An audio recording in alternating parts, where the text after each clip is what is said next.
Épître. Je suis triste jusqu'à la mort, mon bien-aimé. Triste d'avoir voulu, dans le bois parfumé, par l'odeur du sapin, de l'ieuse et du tremble, refaire le chemin que nous faisions ensemble. Pourtant, je ne devais jamais plus y venir, mais ce bois était plein de ton cher souvenir. Chaque arbre m'a parlé de toi, dans chaque sente, toujours je retrouvais ton image présente. Comme je revois mieux l'heure où tu m'as paru. J'étais au pied des monts, l'été sur les blés de rue, s'épandait lourdement. Dans la plaine inégale, l'éclair des faux rythmait le cri de la cigale.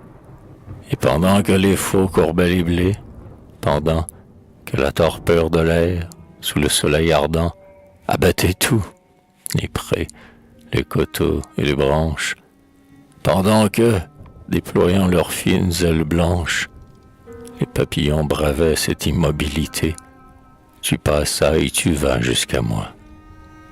Ma gaieté de mes 16 ans te fit audacieux et tendre, et la main que tu pris, je n'ai pu la reprendre. Nous cheminâmes sous les pins. T'en souviens-t-il? Ces grands pins nous versaient un arôme subtil. Des vols légers s'entrecroisaient dans les ramures, et je me demandais si les proches murmures des sources n'étaient pas un écho de ta voix. Oh, ces premiers désirs! Oh, ces premiers émois! D'une chair qui sommeille et d'un cœur qui s'ignore, malgré mes pleurs, vois-tu, je les bénis encore.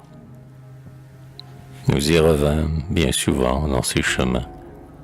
Dois-je te rappeler les joyeux lendemains qui suivirent?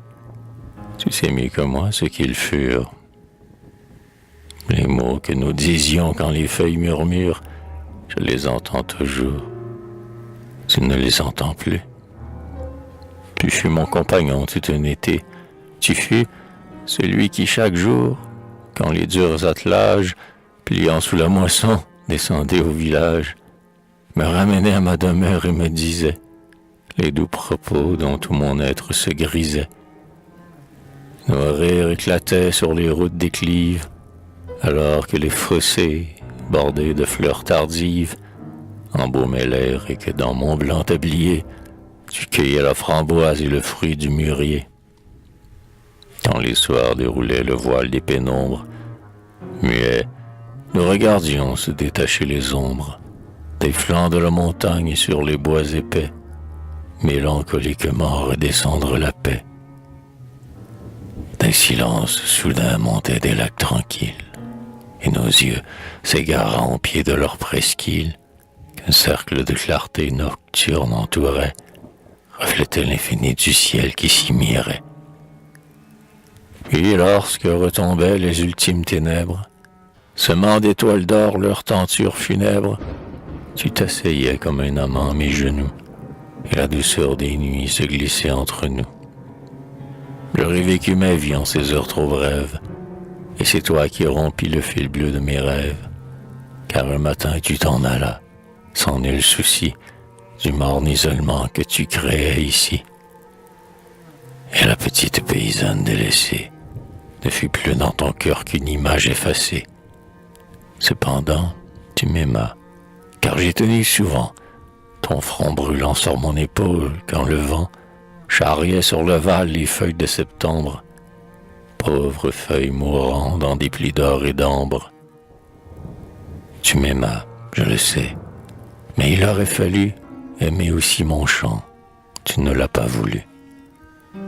Dans le calme des pins, dans la fraîcheur des sources, dans les sentiers croisés au hasard de nos courses, dans l'ombre des forêts, dans le chant des oiseaux, dans les brouillards rosés qui traînent sur les eaux, dans les blés jaunissants, dans l'avoine fleurie, dans les petites fleurs tachetant la prairie, dans les cloches troublant la dolence de l'air, dans le soir empourpré, dans le matin plus clair, dans les grands bœufs passant au bruit de leurs clarines, ou sous nos humbles toits parés de capucines, tu n'as vu que moi seul, et tu n'as pas compris que l'amour de la terre hélas, était le prix de mon amour et que dans la tige qui ploie, il te fallait chercher le secret de la joie, mais tes mains n'étaient pas faites pour nos labours.